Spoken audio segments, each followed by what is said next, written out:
Hi everyone, आज की video में हम बनाने वाले हैं पेप्लम फ्रॉक, जिसके साथ में हमने यहाँ पे अम्ब्रेला वेस्ट स्लीव्स भी रेडी की है और इसे हमने गोटा पट्टी के साथ में रेडी किया है और इसे हमने धोती सलवार के साथ में बियर किया है। तो वीडियो को पूरा वॉच कीजिए ताकि आपको अच्छे से समझ में आए।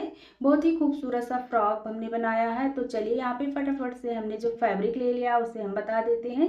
यहाँ पे हमने 2.25 मीटर फैब्रिक ले लिया है, रेयॉन फैब्रिक है।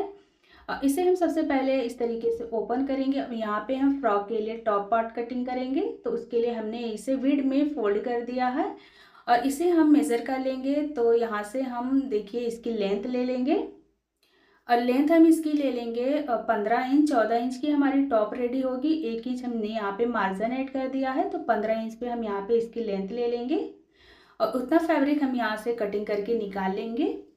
तो फैब्रिक को हमने डबल फोल्ड किया। अब इसे हम एक बार और फोल्ड कर लेंगे, तो ये टोटल 4 फोल्ड हो गया और ये साइड ओपन वाली है। अब यहाँ पे हम शोल्डर्स का निशान लगाएंगे। 6 इंच पे हम यहाँ पे मार्क कर लेंगे और आर्म होल हम यहाँ पे 6.5 इंच पे ले लेंगे। तो यहाँ से हम दोनों लाइनों को मिलाते हुए लाइन ड्रॉ कर लेंगे। इसके बाद में हम यहाँ पे चेस्ट का मेज़र लेंगे। तो 8.5 इंच पे हमने यहाँ पे चेस्ट का फिटिंग का निशान लगाया है और 1.5 इंच हम यहाँ पे मार्जिन का निशान लगा लेंगे। इसके बाद में हम यहाँ पे वेस्ट का निशान लगाएंगे। तो यहाँ पे मैं 7.5 इंच पे इसकी फिटिंग का निशान लगा दूंगी और 1.5 इंच पे हम यहाँ पे मार्जिन ले लेंगे। अब यहाँ से हमें दोनों निशानों को मिलाते हुए लाइन ड्रॉ कर देनी है। ये सिलाई वाला निशान है और यहाँ से भी हमें लाइन ड्रॉ कर देनी है। ये जो निशान है वो कटिंग वाला है। अब यहाँ आर्म होल में हमें 1.5 इंच का निशान लगाना। इस तरीके से हमें आर्म होल की शेप दे देनी है और यहाँ पे हम 1/2 इंच अंदर की तरफ फ्रंट पार्ट के लिए निशान लगाएंगे और 1/2 इंच इस तरीके से हमें आर्म होल का शेप दे देना। यह फ्रंट वाला पार्ट है। अब यहाँ पे हम नेक का निशान लगाएंगे। तो नेक विड्थ हम ले लेंगे 2.5 इंच और डीप हम ले लेंगे यहाँ पे 4 इंच। तो बैक पार्ट के लिए हम यहाँ पे 4 इंच डीप रखेंगे। इस तरीके से हमें चौकोर का बॉक्स बना लेना है। उसके बाद में हम यहाँ पे गोल शेप दे देंगे और फ्रंट नेक की जो डीप है हम रखेंगे 5.5 इंच यानी कि 5.5 इंच पे और इसे भी हम इस तरीके से बॉक्स बना लेंगे और यहाँ पे भी हमें इसे गोल शेप दे देना है। ये फ्रंट वाला पार्ट है। तो यहाँ पे निशान हमने लगा लिया है। अब इसी के अकॉर्डिंग हमें यहाँ पे टॉप पार्ट की कटिंग कर लेनी है। तो पहले हम बैक पार्ट की कटिंग करेंगे, उसके बाद में इसे इस तरीके से ओपन करेंगे और यहाँ पे हमें बैक वाला पार्ट निकाल लेना है और ये जो फ्रंट वाला पार्ट है इसे हमें फिर से इस तरीके से सेट कर लेना है। और यहाँ पे हमने जो फ्रंट वाले नेक की गहराई दी थी उसे हम कटिंग कर लेंगे और यहाँ पे आर्म होल में फ्रंट वाले गहराई जो हमने दी है उसे भी हम कटिंग कर लेंगे। तो यहाँ पे हमारा टॉप पार्ट कटिंग हो गया है और ये है बैक वाला और ये जो हमने बाद में कटिंग की है वो है फ्रंट वाला। तो टॉप की हमारी कटिंग हो गई है। अब हम इसके नीचे स्कर्ट की कटिंग कर लेंगे। तो यहाँ पे बाकी का जो फैब्रिक है उसमें से हमने फैब्रिक को इस तरीके से लंबाई में डबल फोल्ड कर लिया है। अब इसकी जो विड्थ है वो है 44 इंच है और लंबाई में जो हमने इसकी फैब्रिक की लेंथ है वो है 1 मीटर 8 इंच यानी कि तकरीबन 1.25 इंच के करीब। और अब इसे हम विड में फोल्ड करेंगे इस तरीके से। तो ये टोटल 4 फोल्ड हो जाएगा। इसमें से हमें स्कर्ट की कटिंग करना है। तो यहाँ पे सबसे पहले हम कमर का नाप ले लेंगे। तो जितना भी आपका कमर का नाप हो उसका 4th पार्ट कर लीजिए। यहाँ पे मैं इसकी 6.5 इंच पे निशान लगाऊंगी। इस तरीके से हमें 6.5 इंच पे निशान लगा लेना है। उसके बाद में इंची टेप को हमें यहाँ पे कॉर्नर पे रखना है। तो जहाँ तक हमने निशान लगाया था वो 4.5 इंच आ रहा है। तो 4.5 इंच पे हमें इस तरीके से इंची टेप को रखना है और राउंड शेप में हमें यहाँ पे मार्क कर लेना है। तो यहाँ पे हमने कमर का निशान लगा दिया है। अब हमें यहाँ पे स्कर्ट की लेंथ ले लेनी है। तो लेंथ आप अपने अकॉर्डिंग रख सकते हैं। तो यहाँ पे मैंने इसकी टोटल लेंथ ले ली है 15 इंच और 15 इंच में हम यहाँ पे मार्क कर देंगे। अब हमें इंची टेप को यहाँ कॉर्नर पे रखना है और जहाँ तक हमने निशान लगाया लंबाई का वहाँ तक हम रखेंगे। तो टोटल ये 19.5 इंच आ रहा है। अब 19.5 इंच पे हमें यहाँ पे मार्क कर लेना। इस तरह से राउंड शेप में सर्कल बना लेना है। तो यहाँ पे सारे में मैंने 19.5 इंच पे निशान लगा दिया। अब निशान के अकॉर्डिंग हमें इसे कटिंग कर लेना है। तो यहाँ पे हमारा एक सर्कल सा स्कर्ट बन करके रेडी हो गया है। ये दोनों साइड से ओपन नहीं है, इस तरीके से हमने स्कर्ट रेडी कर दिया है। और ये है हमारा टॉप पार्ट। अब जब इसे हम यहाँ पे फिटिंग करेंगे तो ये कुछ इस तरह का होगा। अब हम इसकी स्लीव्स रेडी कर लेंगे। तो यहाँ पे जो बाकी का फैब्रिक हमारा बचा है उसमें से हम स्लीव्स रेडी करेंगे। तो इसकी लंबाई है 33 इंच, तकरीबन ये 1 मीटर से भी कम है। अब इसे हम डबल फोल्ड करेंगे इस तरीके से, और जितना हमें यहाँ पे स्लीव्स निकालना है उतना हमें यहाँ पे 4 फोल्ड कर लेना है।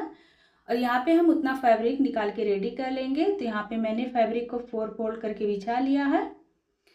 इसमें से हमें हाफ स्लीव्स निकालनी है। तो सबसे पहले हम यहाँ पे 1/2 इंच मार्जिन का निशान लगा देंगे। और जितना हमें रेडी रखना है उतना हम यहाँ पे 10 इंच पे मार्क करेंगे, और 1/2 इंच हम यहाँ पे मार्जिन ले लेंगे, यानी कि टोटल 1/2 इंच दोनों साइड 1 इंच, और 10 इंच हमारा रेडी स्लीव्स होगा। तो 11 इंच पे हमारा टोटल निशान लग गया है। अब यहाँ पे हम बॉटम ले लेंगे 5 इंच, और 1 इंच हम यहाँ पे मार्जिन का निशान ले लेंगे। यहाँ से टोटल है 8.5 इंच, तो हम टोटल 8.5 इंच ले लेंगे। 3 इंच हम यहाँ पे निशान लगाएंगे, और इस तरीके से हमें स्लीव्स का शेप दे देना है। और यहाँ से लेते हुए बॉटम तक के मिलाते हुए हमें निशान लगा देना है। और अब हम यहाँ पे स्लीव्स की कटिंग कर लेंगे।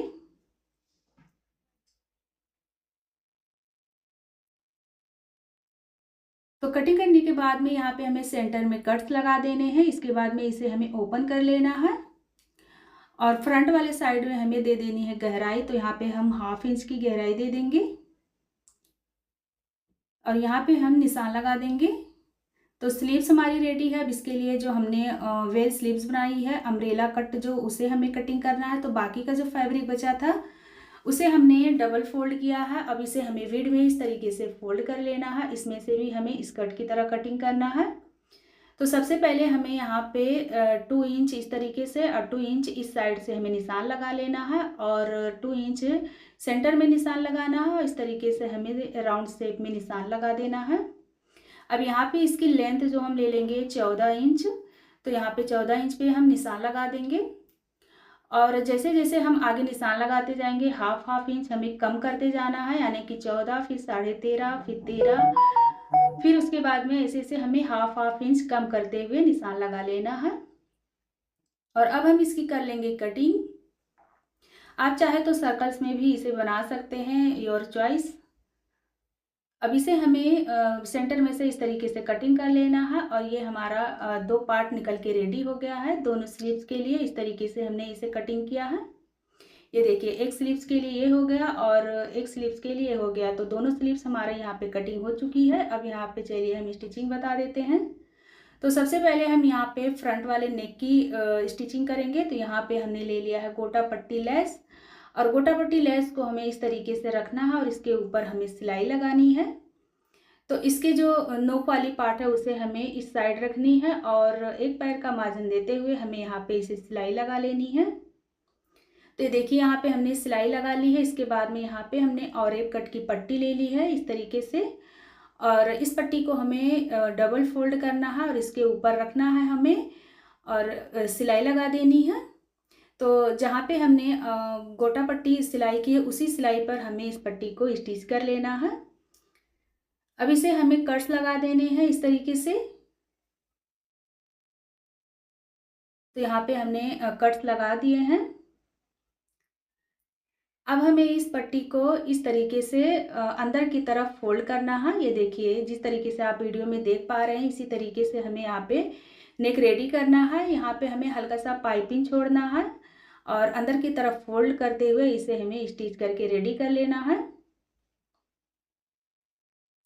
तो यहाँ पे हमने सिलाई लगा ली है, और ये देख सकते हैं हमने गोटा पट्टी भी रेडी कर ली है, और यहाँ पे हमारा पाइपिंग भी बन करके रेडी हो गया है। और ये रॉन्ग साइड से भी देखिए कितनी फिनिशिंग से सिलाई हुई है। इसी तरह से आप इस नेक को बनाएंगे तो बहुत ही इजीली गोटा पट्टी भी हमारा लग के रेडी हो जाएगा, और पाइपिंग भी साथ में रेडी हो जाएगी। अब यहाँ पे हम बैक पार्ट ले लेंगे, और यहाँ पे भी हमने और एक कट की पट्टी ले ली है, उसे भी हमें इस तरीके से डबल फोल्ड करना है, और इसके ऊपर नेक के ऊपर हमें रखते हुए राइट साइड में इसे हमें रखना है, और इसे हमें एक पैर का मार्जिन देते हुए इसे सिलाई लगा लेनी है। तो यहाँ पे हमने पट्टी स्टिच कर ली है, इसे भी हमें सेम इसी तरह से कट्स लगा लेने हैं सिलाई को बचाते हुए। इसके बाद में इसे हमें रॉन्ग साइड से पलटते हुए इसे हमें सिलाई लगा लेनी है। तो यहाँ पे हमारा बैक पार्ट भी नेक रेडी हो गया है, फ्रंट नेक भी रेडी हो गया है। इसके ऊपर से हमें इसे इस तरीके से रखना है और शोल्डर स्टिच कर लेना है। तो चलिए हम यहाँ पे शोल्डर्स की सिलाई लगा देंगे। तो यहाँ पे हमने दोनों साइड से शोल्डर्स की स्टिचिंग कर ली है, दोनों साइड। और अब हमें यहाँ पे स्लीव्स स्टिच करना है, तो यहाँ पे हम स्लीव्स रेडी कर लेंगे। तो यहाँ पे हमने जो स्लीव्स कटिंग की थी वो दोनों पार्ट को हमें इस तरीके से रखना है और इसे हमें स्टिच कर लेना है।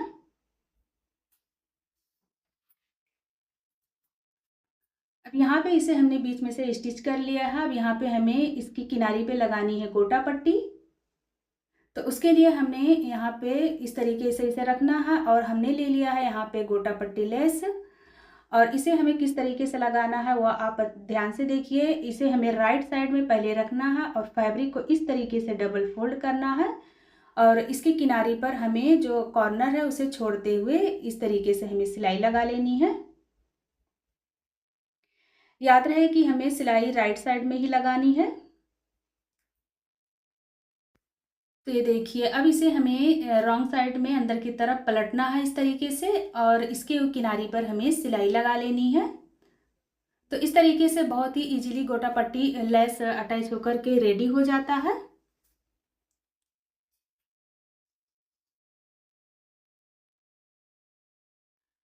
तो यहाँ पे हमने किनारी पर गोटा पट्टी लेस स्टिच कर दिया है। इसी तरह से हमें दूसरे स्लीव्स में भी गोटा पट्टी लेस स्टिच कर देना है। देख सकते हैं कितनी फिनिशिंग के साथ में इसे हमने रेडी किया है। तो यहाँ पे हमारे दोनों स्लीव्स बन करके रेडी हुए हैं। अब इसे हमें टॉप में स्टिच करना है। तो यहाँ पे हम टॉप ले लेंगे और स्लीव्स को हमें जो हमने आर्म होल की गहराई दी है उसे हमें फ्रंट वाले साइड में रखना है और दोनों को हमें इस तरीके से फ्रंट वाले फ्रंट को, बैक वाले को बैक को रखते हुए यहाँ से लेकर के यहाँ तक सिलाई लगा लेनी है। तो दोनों स्लीव्स को हमने यहाँ पे स्टिच करके ज्वाइंट कर दिया है। अब हमें यहाँ पे लगानी है फिटिंग की सिलाई। तो इस तरीके से हमें टॉप को रखना है और जितना हमने मार्जिन किया था मार्जिन के अकॉर्डिंग हमें यहाँ से लेकर के स्लीव्स तक के हमें यहाँ पे दोनों साइड से फिटिंग की सिलाई लगाकर रेडी कर लेनी है। तो यहाँ हमने दोनों साइड से टॉप की फिटिंग की सिलाई लगा ली है। अब हम इसमें स्कर्ट की ज्वाइंट करेंगे। तो यहाँ पे हमने जो स्कर्ट की कटिंग करी थी वो हम ले लेंगे और इस तरीके से इसे रखेंगे और चारों साइड से इसे हमें सिलाई लगा करके रेडी कर लेना है। और अगर आपकी स्कर्ट जो है उसकी जो चौड़ाई है वो ज़्यादा हो जाए तो इसे क्या करना है, इसे आगे साइड में इस यहाँ पे थोड़ा थोड़ा इस तरीके से दोनों साइड से चुन लगा लीजिए और इसे हम ज्वाइंट कर लेंगे। तो यहाँ पर देखिए हमने स्कर्ट को ज्वाइंट कर दिया है और यहाँ पे हमने लगा ली है डोरी और इसमें हमने फ्लावर भी लगा लिए हैं। इस तरीके से डोरी लगाने से हम इसे फिटिंग भी कर सकते हैं। और यहाँ पे देखिए हमने आगे और पीछे दोनों साइड से डोरी लगाई है। अब यहाँ पे हमें इसकी किनारी जो है इस तरीके से फोल्ड करना है और सिलाई लगा लेनी है। इसके बाद में हम इसकी किनारी पे भी गोटा पट्टी स्टिच करेंगे।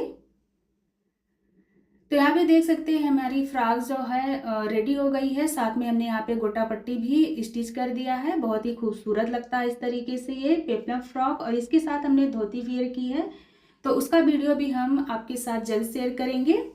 और हमारी वीडियो पसंद आई हो तो लाइक करें, चैनल को सब्सक्राइब करें। तो फिर मिलेंगे इसी तरह की नई वीडियो के साथ। Bye bye.